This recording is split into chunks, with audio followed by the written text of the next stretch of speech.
हूं विक्रांत गुप्ता। मजा आ गया कल रात, क्या मुकाबला हुआ, क्या बल्लेबाजी की विराट कोहली ने। विराट कोहली एक बल्लेबाज की वो बड़ी पारी भारत को सेमीफाइनल में ले गई। अब सेमीफाइनल की तैयारी है, तो आज अगले 1 घंटे में बात पहले तो विराट कोहली की। क्या ये लिमिटेड ओवर्स क्रिकेट यानी कि 50-50 T20 में अब तक के महानतम बल्लेबाज बन गए हैं? जिस तरह के फिनिशर विराट कोहली हैं, क्या इनसे बड़ा खिलाड़ी इस फॉर्मेट में है? और क्या विराट कोहली ही भारत का वो एक्स फैक्टर है जो इस बार भारत को वर्ल्ड T20 दिलाएंगे? क्योंकि बल्लेबाजों ने रन नहीं बनाए, रन बना रहे अकेले विराट कोहली और लगातार टीम को जिताते भी जा रहे हैं।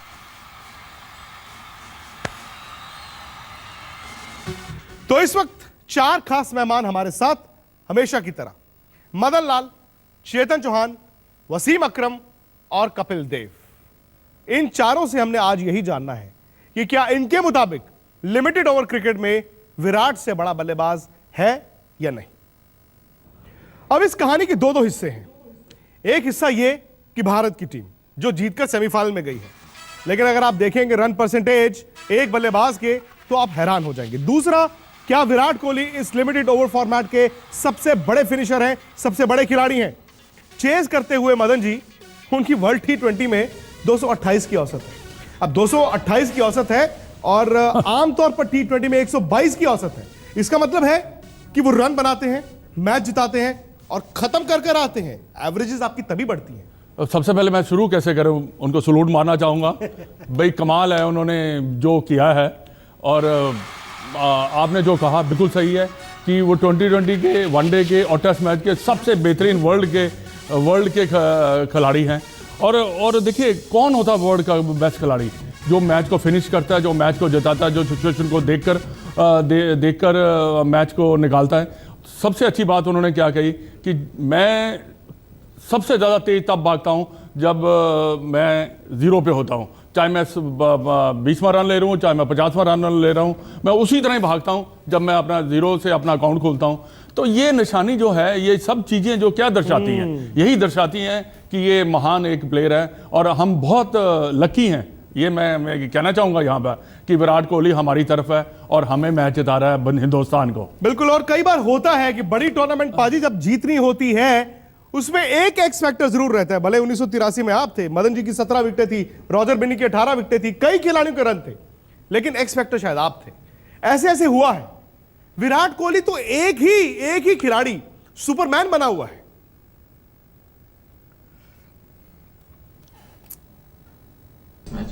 बहुत ही खूबसूरत, बहुत बढ़िया मैच। किस तरह बयान किया जाए इस मैच को? ऐसे मैच से ज्यादा किस तरह बयान किया जाए विराट कोहली को, जिस कदर वो क्रिकेट खेल रहे हैं या खेला इस मैच में। मानो उनका खेलने का तरीका अलग था। हम नहीं जानते डॉन ब्रैडमैन कितने बड़े खिलाड़ी थे, लेकिन इस खिलाड़ी को देखते हैं तो क्या सोचते हैं, क्या डॉन ब्रैडमैन इस तरह खेला करते थे? नहीं, वनडे और T20 के डॉन ब्रैडमैन तो विराट कोहली है। ठीक है, अब लोग ये भी डिबेट करते हैं कि तेंदुलकर बड़े या विराट। वो शायद अभी वक्त है। तेंदुलकर ने 24 साल लगातार रन बनाए हैं, विराट को अभी कुछ साल हुए हैं। लेकिन छोटे फॉर्मेट में ये किसी से कम नहीं। छोटे फॉर्मेट में तो ऑलरेडी आप कंपैरिजन कर सकते हैं दोनों को। देखिए, जैसे अभी मदन लाल जी कह रहे थे, मैं भी खड़े होकर या बैठ गया सैल्यूट करता हूं। बिल्कुल सैल्यूट करता हूं, बिल्कुल सैल्यूट करता हूं। चेतन चौहान जी सैल्यूट कर रहे हैं। हाँ, बिल्कुल ये बहुत बड़ा प्लेयर है, ये बहुत बड़ा प्लेयर है। और हम लोग जो चर्चा करते रहते हैं, सबसे अच्छी बात उनकी ये है कि वो रन ही नहीं बनाते। रन तो बहुत लोग बनाए हैं, बहुत लोग बनाए हैं, एक से एक धुरंधर बैट्समैन है जो रन बनाते हैं, लेकिन रन बनाते हैं, साथ में गेम फिनिश करते हैं और टीम को जिताते हैं। मैं समझता ये बहुत बड़ी बात है और जो उनके पक्ष में जाती है। और जैसे अभी आपने एवरेज बताया 228, अनबिलीवेबल है, आप विश्वास नहीं है। स्ट्राइक रेट 122, पहले बैटिंग करते हुए 122 आपका जो है स्ट्राइक रेट है। ये है एक अच्छी बात उनकी है कि बाकी जो अगर हम उनकी तुलना करें कि कौन कौन उनके नज़दीक हैं, चाहे वो डिविलियर्स हों या फिर मैक्सवेल हो या फिर क्रिस गेल हो, दे आर स्लॉगर्स। मैं तो ये देखना चाहता हूं कि कौन मैच कितने जिताता है। ये ज्यादा बड़ी बात है। और वसीम भाई, आप गेंदबाज के तौर पर, मैंने पिछले कई दिनों से आपके साथ बात होती है विराट की टेक्निक की, ये वो, लेकिन मुझे लगता है, और आपने खुद कल कहा था, बड़ा खिलाड़ी वही है जिसका गुर्दा, जिसका दिल उतना ही बड़ा हो।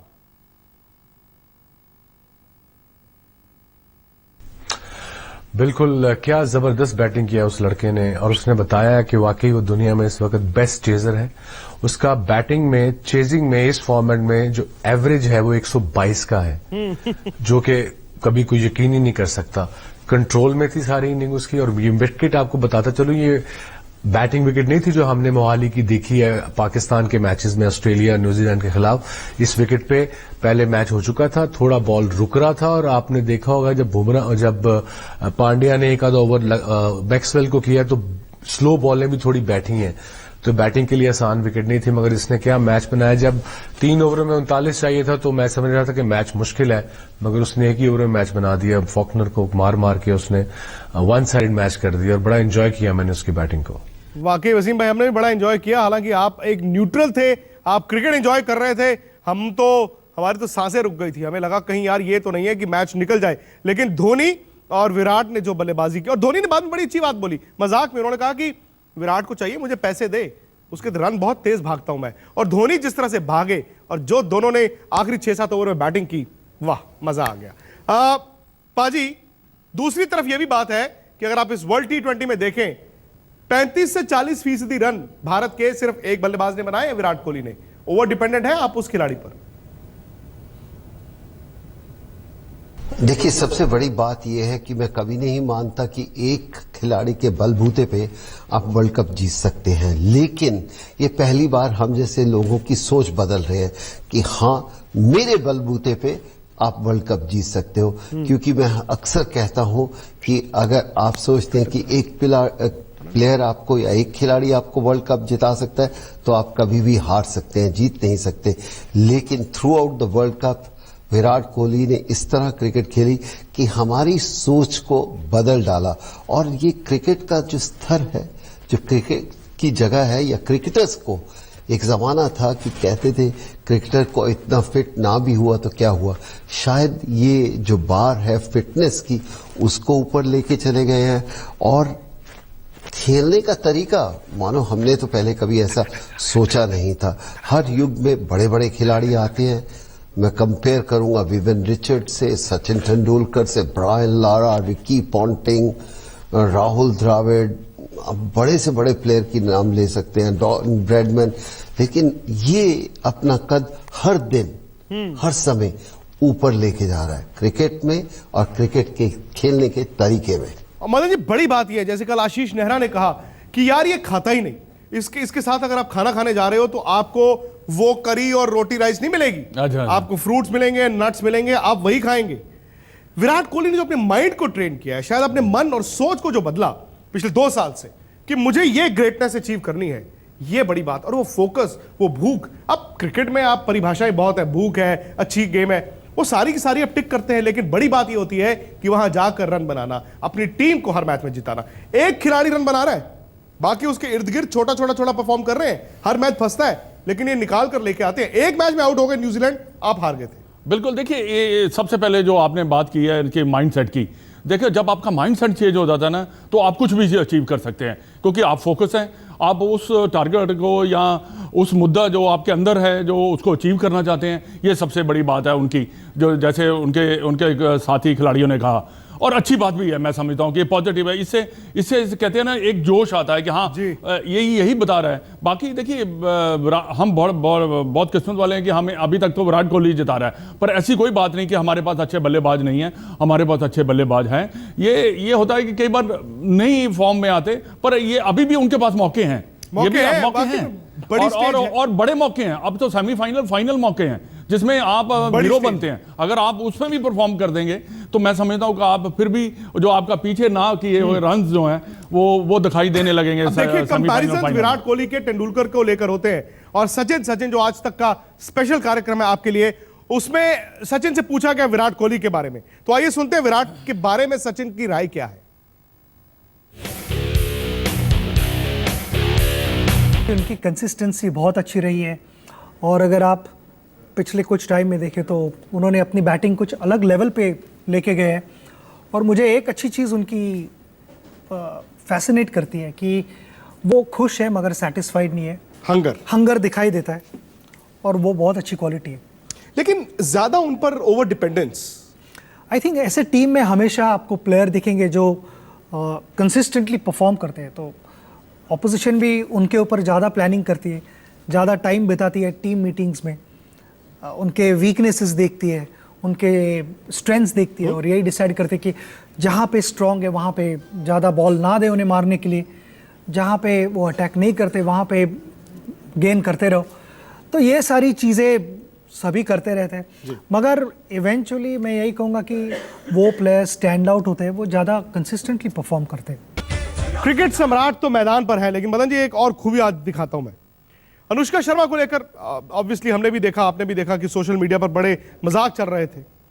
विराट कोहली ने आज ट्वीट किया, उन्होंने कहा वो लोग शर्म करें जो लोग लगातार अनुष्का को सोशल मीडिया पर कोस रहे हैं, थोड़ा सा धैर्य रखें। अनुष्का ने हमेशा मुझे पॉजिटिव बनाया है, उन लोगों को शर्म करनी चाहिए जो अनुष्का के पीछे पड़े थे और उनके बारे में नेगेटिव बातें कर रहे थे। दरअसल उनका मतलब यह था, उन्होंने ठीक है ब्रेकअप की खबरें थी, शायद हुआ भी है, लेकिन आज उन्होंने ये कहा कि मजाक मत उड़ाइए, मैंने रन बनाए हैं, आज आप चूंकि मैंने रन बना दिए तो लोग मजाक में कह रहे थे अनुष्का नहीं है उनके साथ इसलिए रन बन रहे हैं, तो ये गलत है। ये एक इंसानियत का, जेंटलमैन होने का सबूत दिया है विराट कोहली ने। 2011 में भी ऐसे ही हुआ था, मोहाली में जीते और फ्लाइट ली मुंबई की।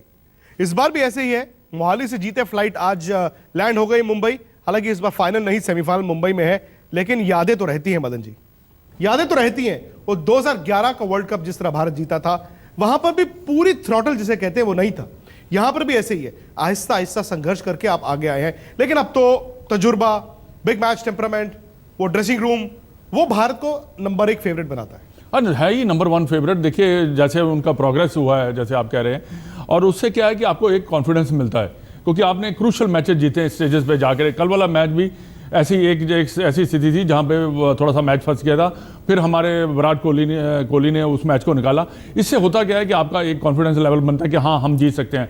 और मेरे को ऐसा लगता है कि इस मैच का जो विश्वास है भारतीय टीम का ज़्यादा होगा कि हम इनको हरा सकते हैं, क्योंकि देखिए वेस्ट इंडीज ने अभी हाल ही में मैच हारा है एक अफगानिस्तान से, और दूसरा उनका बॉलिंग अटैक मेरे को नहीं इतना अच्छा लगता। अच्छा। हाँ बैटिंग में 3-4 खिलाड़ी हैं, पर वो आपको मालूम है कैसे खेलते हैं, वो मतलब अटैकिंग प्लेयर है, पावर से खेलते हैं, तो उसमें अगर वो फंस जाते हैं तो मैं समझता नहीं कि भारत के लिए इतनी मुश्किल। यही सवाल कपिल बाजी आपके लिए, अफगानिस्तान से हार कर आई है टीम, अब वो दोनों तरफ बात हो सकती है, या तो वेकअप कॉल वेस्ट इंडीज के लिए, या फिर एन मौके पर उनका कॉन्फिडेंस डिप कर सकता है। देखिए सबसे पहले तो मैं ये कहूंगा कि अफगानिस्तान ने क्या मैच जीता है। क्रिकेट का मैच इस तरह हो, एक वर्ल्ड चैंपियन टीम के विरुद्ध जो वर्ल्ड चैंपियन T20 में रह चुकी है, इतनी बड़ी टीम वेस्ट इंडीज, उसके विरुद्ध अफगानिस्तान ने क्या क्रिकेट खेली। मात्र 13 साल का उनका क्रिकेट का इतिहास, जीत के आए हैं, और वो जीत इतनी खूबसूरत लगी मानो जितनी भी तारीफ की जाए अफगानिस्तान की कम है। वहां से ये लगता है कि वेस्ट इंडीज हर रोज एक नया मैच होता है, नई जगह होती है, नया ग्राउंड होता है, मैदान अलग होता है, लेकिन वो जीत काफी उनको दुख दे रही होगी या सोचने में मजबूर करेगी कि हमारा वीक पॉइंट कहीं इंडिया के सामने ना खुल जाए। हाँ वेस्ट इंडीज तो ये सोचेगा, और वसीम भाई बड़ा मौका है वेस्ट इंडीज के लिए, वो अच्छी क्रिकेट खेल रहे थे, लेकिन अब इस भारतीय टीम को रोकना उनके लिए आसान नहीं होगा।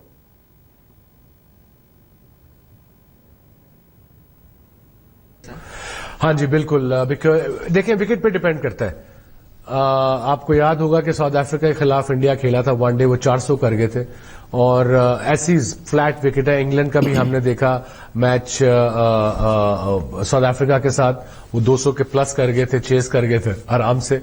तो अगर विकेट थोड़ी स्लो है, और वेस्ट इंडीज अभी मैच हारी है आज अफगानिस्तान से, थोड़ा डिमोरलाइज तो होंगे, ऑल्दो गेल नहीं खेला, मगर ये कि डेफिनेटली मेरे अंदाजे में इंडिया थोड़ा फेवरेट है इसमें जाने से पहले। ऑल्दो वेस्ट इंडीज की डेंजरस साइड है, बिग हिटर है, बॉलिंग में उनकी वेरिएशन है, लेफ्ट आर्म भी है, बदरी जबरदस्त बॉलिंग कर रहा है, मगर ओवर एंड ऑल थोड़ी सी एज इंडिया को है। एक तो होम ग्राउंड है, और प्लस जिस तरीके से वो क्लोज मैच जीत के आ रहे हैं। सिर्फ थोड़ी सी एज है जो वसीम भाई कह रहे हैं, या ज्यादा एज है? देखिए मैं कहूँगा कि काफ़ी ज़्यादा है, क्योंकि मोमेंटम जो होता है क्रिकेट में जो बोला जाता है विश्वास, और मोमेंटम जो आता है वो विश्वास और परफॉर्मेंस के आधार पर आता है और जीत के आधार पर आता है। और इस प्रकार से अब जब टीम जीतती चले जाती है और ये मोमेंटम अपनी टीम के साथ आता है तो फिर उस टीम को रोकना बड़ा मुश्किल होता है। सिर्फ भारत को जैसे ऑस्ट्रेलिया के साथ खेला था उसी प्रकार से उसने खेलना है, वही नीति अपनानी है। और शुरुआत के जो ओपनर हैं वो जो रन नहीं बना रहे हैं, अच्छी शुरुआत नहीं दे रहे हैं, वो वहाँ पर उनको विचार करने की ज़रूरत है कि वहाँ पर जो है आप एक अच्छा स्टार्ट दीजिएगा। और ख़ास करके रोहित शर्मा का चलना बहुत ज़रूरी होगा, क्योंकि अब काफ़ी दिन से वो रन नहीं बना रहे हैं, कुछ मैचों में वो फेल हो गए हैं। और शॉट्स भी जो थोड़ा सा कंट्रोल करना पड़ेगा, शॉट्स बहुत ज़्यादा शॉट्स रैश मार के और फिर वो ऊँचा मार के फिर वो आउट हो रहे हैं। हालांकि मुंबई में विकेट शायद बेहतर होगा, लेकिन आप कितने मैच जो है वो बल्लेबाज रन ना बनाए उसके बावजूद जीतेंगे? कितने मैच आप सिर्फ एक विराट कोहली पे जीतेंगे? नहीं, ऐसा नहीं होगा। आप कोई ना कोई खिलाड़ी जो है रन जरूर बनाएगा। देखो धोनी भी साथ उसका निभा रहा है। नहीं तो ऊपर से भी तो रन बनना है। ऊपर से रन बनना बहुत जरूरी है। देखिए मौका कई बार ऐसे स्टेजेस होते हैं, क्रूशियल स्टेज होते हैं, जहां पे ऊपर वाला अगर रन बनाते हैं, अगर आप बैटिंग पहले कर रहे हैं तो आपको लंबा स्कोर चाहिए, तो लंबे स्कोर के लिए ऊपर वाले बैट्समैनों को रन बनाना बड़ा जरूरी है। नंबर 4 जो है विक्रांत, वो बड़ा थोड़ा सा वीक पॉइंट है हमारा, क्योंकि नंबर 4 पे आके फिर गेंद बन जाती है। जब विराट कोहली आते हैं नंबर 4 अगर में एक पार्टनरशिप होती है तो तब भी टोटल जो है बड़ा बन सकता है। पर वो नंबर 4 भी थोड़ी सी वीकनेस है, जो कि सुरेश रैना जो है वो रन नहीं इतने बना रहे, तो उनका रन बनाना भी बहुत जरूरी है। देखिए 4 और 5 में ज़रा थोड़ी सी कमजोरी आ रही है, क्योंकि फिर क्या हो जाता है ना, जब विराट कोहली बैटिंग करने आते हैं, जैसे कल भी आप एक तरफ विकेट गिरते चले जाते हैं, तो फिर जो रन बना रहा है उसके ऊपर भी डबल प्रेशर होता है, क्योंकि उसको रन बनाने हैं, अपनी तरह रन नहीं बनाने, आपको दूसरे को भी संभाल के लेना है। तो जब टारगेट बड़ा होता है, जैसे कल टारगेट हो गया था करीब लगभग 13 रन पर पहुंच गया था, तब एक बैट्समैन के मारने से काम नहीं चलता है, दोनों तरफ से रन बने। वो जब धोनी आए हैं और आकर दोनों तरफ से रन जब बनने शुरू हो गए तो टारगेट जो है वो आसान हुआ और हम भारत जो है वो जीत सका। पाजी लेकिन ऐसे कैसे हो सकता है कपिल पाजी कि सलामी बल्लेबाज रन ही नहीं बनाएंगे? क्या सिर्फ पिचेस धीमी है, उनको गेंद बल्ले पर नहीं आ रहा, यही फैक्टर है, या फिर मेंटली टेम्परामेंट एक इशू है इन 15 दिनों में? जी, सभी को एक अच्छी ओपनिंग पार्टनरशिप होगी तो आप कह सकते हैं एक बड़ा टोटल कर सकते हैं। तो इसलिए अभी सुरेश रैना ने रन नहीं किए, युवराज से रन एक्सपेक्ट करते हैं कि है तो बहुत बड़े प्लेयर, सुरेश रैना बहुत बड़ा प्लेयर है T20 का, लेकिन अभी रन उनसे उतने आए नहीं। तो उम्मीद करते हैं कि यही टीम खेले, अच्छी तरह खेले, और ये लड़ने का जज्बा होना चाहिए जिस तरह आज खेले। आज का जो मैच था, ये कह सकते हैं जो ये वेस्ट इंडीज जो आप खेले हैं ऑस्ट्रेलिया के विरुद्ध, जो ये मैच खेले हैं, पहले 4 ओवर में 53 रन पड़े और उसके बाद कमबैक करनी, वो बहुत बड़ी बात थी। अक्सर देखा जाता है कि पहले 4 ओवर में अगर आप विकेट नहीं खोते और फिर आप 180-190 का टोटल बन जाता है, लेकिन इंडियन टीम ने वहां से वापसी की, वो एक बड़ी बात थी। चलिए, टीम मुंबई पहुंच चुकी है और युवराज सिंह को अभी भी मॉनिटर किया जा रहा है। जाहिर तौर पर सीटी स्कैन हुए होंगे, एंकल चला गया, टाइम तो लगता है, लेकिन देखना यह है कि क्या ये खिलाड़ी खुद को फिट बना लेता है, क्योंकि मनीष पांडे को बैकअप के तौर पर रखा गया है। अब बुलेटिन शुरू करते वक्त मैंने एक्स फैक्टर की बात की थी, 1983 वर्ल्ड कप की बात हुई थी कपिल पाजी से। बहुत लोगों को नहीं पता कि मदन लाल की 17 विकेटें थी, रॉजर बिन्नी की 18 विकेटें थी, एवरेज भी मेरी बेस्ट थी, है ना। लेकिन गेंदबाज इसी तरह से हमेशा छिप जाते हैं, जो इस वक्त भी भारत के गेंदबाज जो छिपे हुए हैं। हम बात करते हैं विराट की, बल्लेबाजों की, लेकिन गेंदबाजों ने जो कल कम बैक किया, या गेंदबाजों ने पूरी टूर्नामेंट में जिस तरह से गेंदबाजी की है, Bharat one of the most outstanding bowling outfits इस पूरी टूर्नामेंट में दिखा है, बिल्कुल, जो कि एक हैरानी वाली बात है। देखिए बिल्कुल सही बात है, और देखिए उन्होंने कमबैक कैसे किया है, 160 पे उनको रोका है। और दूसरी जिन्होंने 53 रन बना लिए थे पहले 4 ओवर में। हाँ बिल्कुल, ऐसा लग रहा था कि 200 रन बन ही जाएंगे, अगर बीच में विकेट से ना गिरते तो शायद ये रन बन भी सकते 190 के करीब। पर देखिए, पर हमारे जो बॉलर्स हैं ना, डिफरेंस है कि बॉल को मूव करा रहे हैं। अब अगर आशीष नेहरा का पहला, ठीक है मार जरूर पड़ी उनको, पर गेंद में मूवमेंट थी, ऐसा लग रहा था कि हाँ जो उन्होंने ख्वाजा को आउट किया है वो बाहर गेंद निकला है, तो इसलिए इसी वजह से वो आउट हुए। तो ये एक खासियत है। और उसके बाद जो हमारे बाकी, जैसे युवराज ने बड़ा अच्छा ब्रेक थ्रू दिलाया आपको, और उसके बाद अश्विन का थोड़ा ऑफ कलर रहे, पर फिर भी मैं समझता हूं कि ओवरऑल अगर देखा जाए बॉलर, तो उनका परफॉर्मेंस हमेशा अच्छी रही है। चलिए जाते आते युवराज सिंह की चोट, मुश्किल लगता है कि वो सेमीफाइनल में दिखें, क्योंकि एंकल आपका गया है, बड़ा मुश्किल होगा। कल वो स्ट्रगल भी कर रहे थे। मनीष पांडे बैकअप है, क्या ये टीम के बैलेंस को इधर उधर करता है? हालांकि युवराज ने बॉल नहीं किया, सिर्फ एक ही मैच में गेंद किया उन्होंने। नहीं, मुझे नहीं लगता है बहुत ज़्यादा है। अगर वो अनफिट है, 70% भी फिट होते हैं, 60% 70%, तो भी नहीं खेलना चाहिए, क्योंकि सेमीफाइनल मैच है, वर्ल्ड कप है, यहाँ पर आप बिल्कुल चांस नहीं ले सकते। एक बैट्समैन अगर और या एक प्लेयर आप शॉर्ट हो गए तो टीम का बैलेंस हो गया। मैं समझा रहाणे को टीम के अंदर आना चाहिए, क्योंकि बैटिंग भी जो विराट कोहली को सपोर्ट की भी आवश्यकता है, वो सपोर्ट भी वहाँ पर मिलता है। 4 नंबर पर वो बैटिंग यदि करते हैं तो मैं समझता हूँ कि भारत के लिए बैलेंस जो है बिल्कुल बिगड़ेगा नहीं, बैलेंस बिल्कुल बरकरार रहेगा। चलिए, हम वहां पर पहुंच गए हैं जहां पर हमने सोचा था हम पहुंचेंगे। हालांकि जिस तरह से न्यूजीलैंड से हारे, पाकिस्तान से जीते, बांग्लादेश से हारते हारते जीते और कल ऑस्ट्रेलिया को हराया है, तो भारत इन चारों में से फिलहाल ठीक है स्ट्रगल कर आया, लेकिन 4 टीमें जो सेमीफाइनल में आई हैं उनमें सबसे अव्वल दिखती है। क्यों? क्योंकि कंडीशंस को अच्छी तरह इन्होंने भुनाया है। भारत के ड्रेसिंग रूम में वो खिलाड़ी बैठे हैं जो वर्ल्ड कप जीत चुके हैं, जो बड़े बड़े मुकाबले जीत चुके हैं। ये भारत को एडवांटेज देता है। फिलहाल आज के कार्यक्रम में इतना ही। आज तक पर खबरें लगातार कहा कि उत्तराखंड की जनता के साथ धोखा हुआ है, बागियों ने धोखा किया है और इसके पीछे साजिश है बीजेपी और साथ ही प्रधानमंत्री मोदी का नाम उन्होंने लिखा। उत्तराखंड में राष्ट्रपति शासन लगते ही कांग्रेस और बीजेपी के बीच वार पलटवार।